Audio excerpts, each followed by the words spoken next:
Howdy folks, it's your friend Fishing with Dom, and today I'm going to be doing an unboxing for a lure, specifically a topwater wakebait lure that's been gaining a lot of popularity since it was first released and announced at ICAST 2014, and that is the Spro BBZ Rat by Bill Cimentel. I've been seeing a lot of these on Facebook, YouTube, bass fishing, and fishing in general.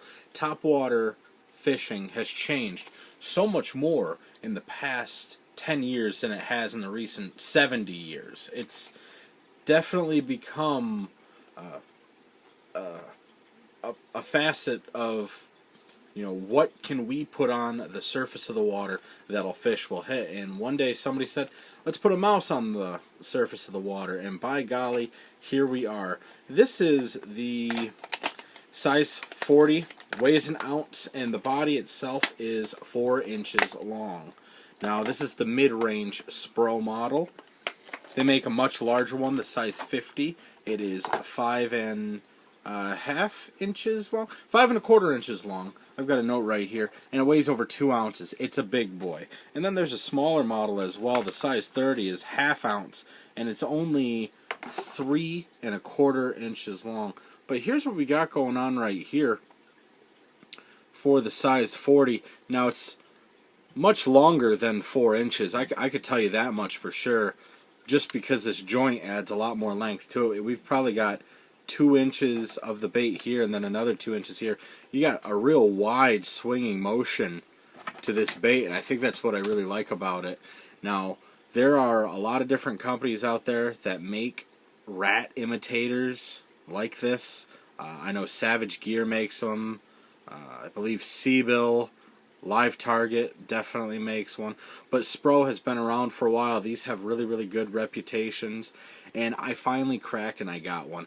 This is the most expensive lure that I own when it comes to bass fishing. I'm going to call this a bass fishing lure because it's what I'm going to use it for the most. This was $25.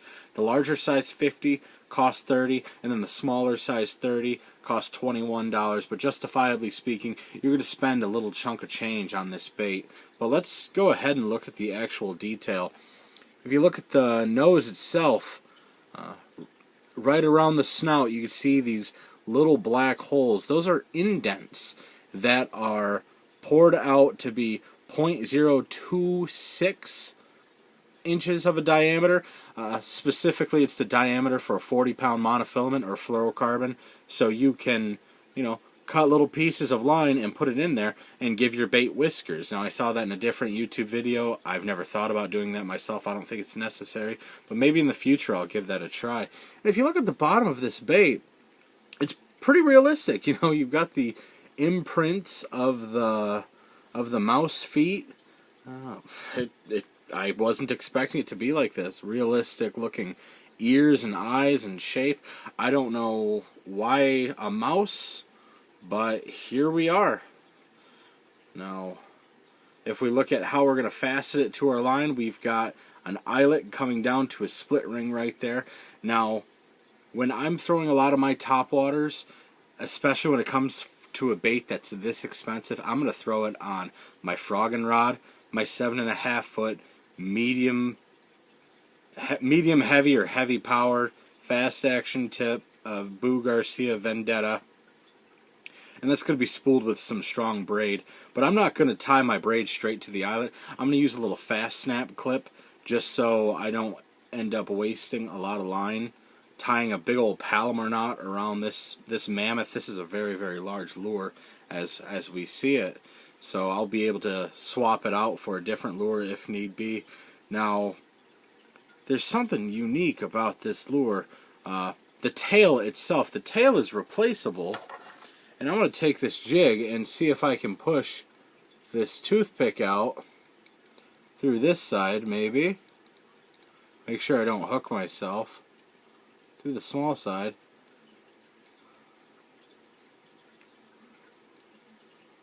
Maybe I can't do it. There we go. I don't know if I'm going to be able to do it. Maybe Maybe if I have something big around here. Okay, here's a pen. Maybe this can help me. Okay, gave it a nice little push. Okay, I started it. Let me see if this hook can help me get it through.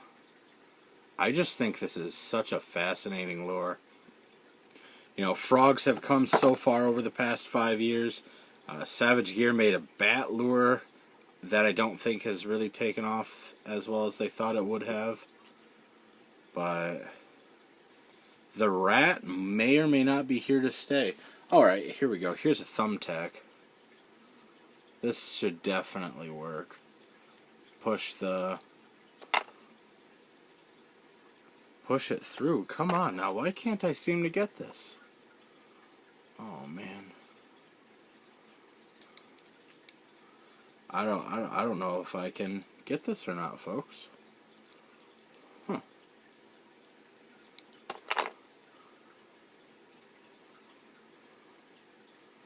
Yeah, I can't seem to get this bait out. Let me try it from the other side. I'm wondering if I've already messed up this bait. Probably. I'm not gonna. There we go. There we go. You really got to push it through with a thumbtack. And then on the other side, the toothpick comes out, and then you're able to replace your tail just like that. We've got our tail right here. If I want to put on the brown tail, I'll just take it, slide it right in, and then I'll put the toothpick back through that pilot hole. Thumbtacks work very, very well, but a walleye jig and a pen, they might start it for you. I was worried for a second there that I wasn't going to be able to use this video because I've been stumbling around replacing the tail too much. But all in all, from what I've read, the tail has a very, very strong core to it, so you're not going to have to worry about it snapping or being lost to fish after a while. It has what appears to be an 80-pound braid connecting all these links together. You get a nice swimming action with it. And with this bait, from everything I've read, you can just cast it and retrieve it back to the boat or the shoreline you're fishing from, and it's going to give you a wake bait action. Just chug the surface if something's swimming across. Or you can move your rod tip and give it a walk the dog action as well. I never thought about doing that. I'm a big continuous action style of topwater fishing. I think that's why I'm really good at fishing buzzbaits, and that's why I'm very, very excited to fish with this lure, most definitely. Now, I like this lighter colored one as well, so that's the one I'm going to put in there. And I'm going to find, I dropped the toothpick, so I'm going to get on my hands and knees in a few minutes here and look for it to replace it. But this is the brown color. It comes in a variety of different patterns as well. There's the Morning Dawn. That's one I almost bought. It's got the purple and the yellow, very, very popular. Gray Ghost, the traditional gray rat. Ninja, that is all black. Then there's the Nasty Shad, and I believe that's Spro's version of the Tennessee or citrus shad, if you will.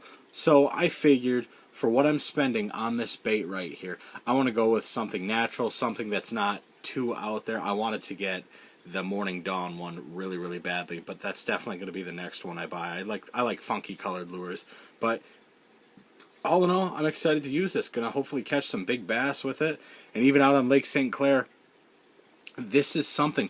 This and the larger size 50 would be an excellent lure for catching predator fish such as pike and muskie. You know, the possibilities are endless with topwater in general, and we see that right here with this rat style lure. I never thought I'd own one, but here I am doing a review video. But if you have ever fished with the Spro BBZ Rat, let me know in the comments section below. If not, and you've heard some good stuff, I'd love to hear what you got to say. If you don't think it'll work, let me know. If you do think it'll work, I'd love to hear it as well. Or if you also have video ideas or suggestions or comments of any sort, please, I'd love to hear them from you. Y'all the fans, keep me going. I love making videos for every single one of you. It truly makes my day to help other people become better fishermen and become more informed when it comes to different specific topics. But until next time, I'm Fishing with Dom. This is the Spro BBZ Rat. Have a great day.